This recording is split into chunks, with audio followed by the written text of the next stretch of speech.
Obviously, everyone was emotional. You spoke to that. It's an impossibly difficult situation at the hospital Saturday night. But is there ever an instance in which men and women who are sworn to protect the city should turn their back on the mayor of the city of Chicago? What about respect for the office, not just respect for you personally? Look, I think that's a bigger question, and I appreciate your point. It's not about me. We are living in a time where people don't respect each other. Someone said this to me the other day. Their fear that we've lost our empathy for one another, that we've lost not just the people that are the shooters that seem to have absolutely no regard for the sanctity of life, that is really hard to fathom. You know, I thought a lot about what were the circumstances that led that young man to pull out a gun and shoot to kill uniformed officers, for the Lord's sake. It's hard to wrap your mind around those kind of individual decisions, but we're seeing it every day.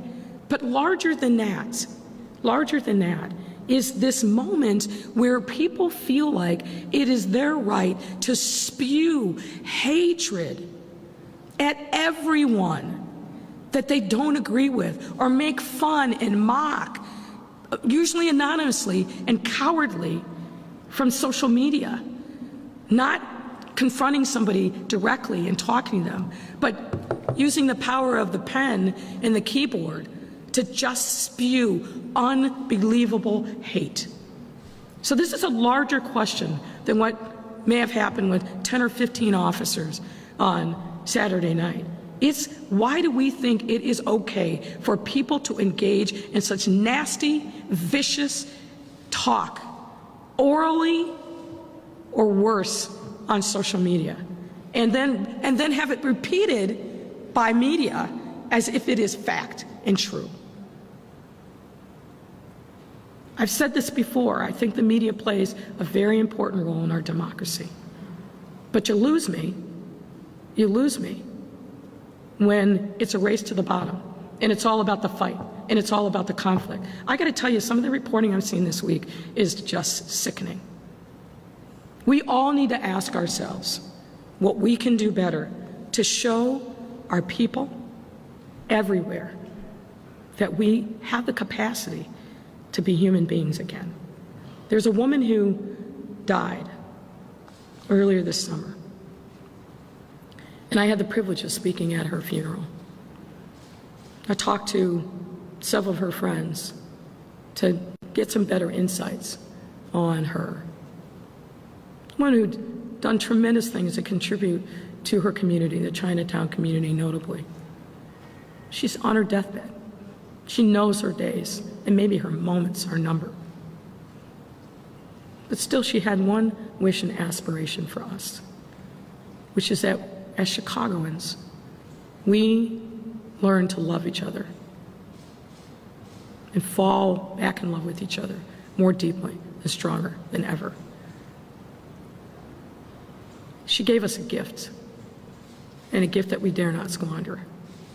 So the larger issue is people have to be better humans, better human beings. And it doesn't matter if they're police, it doesn't matter if they're an elected official or a reporter. We need to be better humans to each other.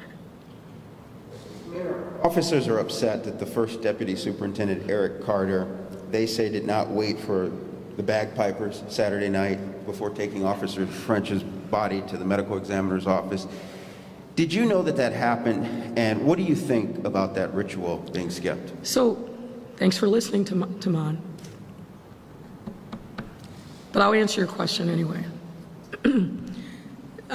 The reporting on that is just not true. It's just not true. With COVID protocols, the coroner has made a lot of new restrictions on what can and cannot happen at the morgue, is my understanding. I didn't know anything about this, obviously, on Saturday night. I was focused on supporting Ms. French and making sure, frankly, that the officers that were coming were getting the kind of treatment, because there was a lot of emotion that night, and we needed to make sure that the EAP resources were focused on the people that were obviously really struggling. That's where my focus was that night. But I heard about this thing. It's not true. And again, Eric Carter is an incredible public servant. He is a dedicated veteran. He takes his job very seriously.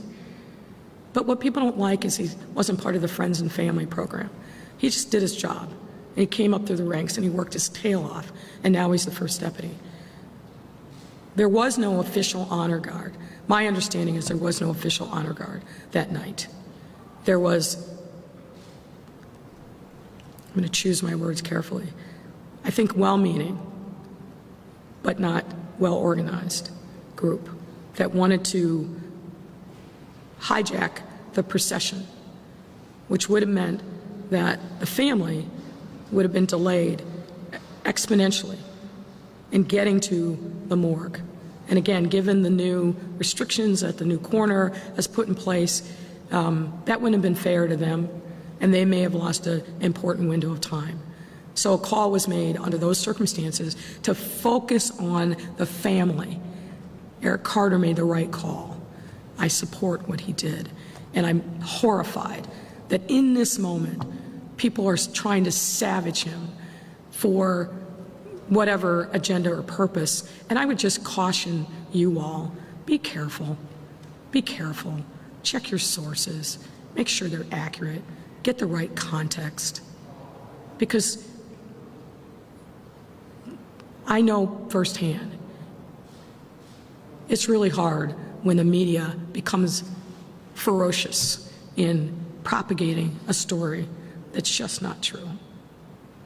And Eric Carter deserves our respect and our thanks for his service, both as a Marine and now as a police officer for many, many years.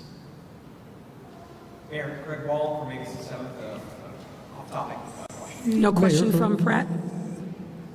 No question. No question.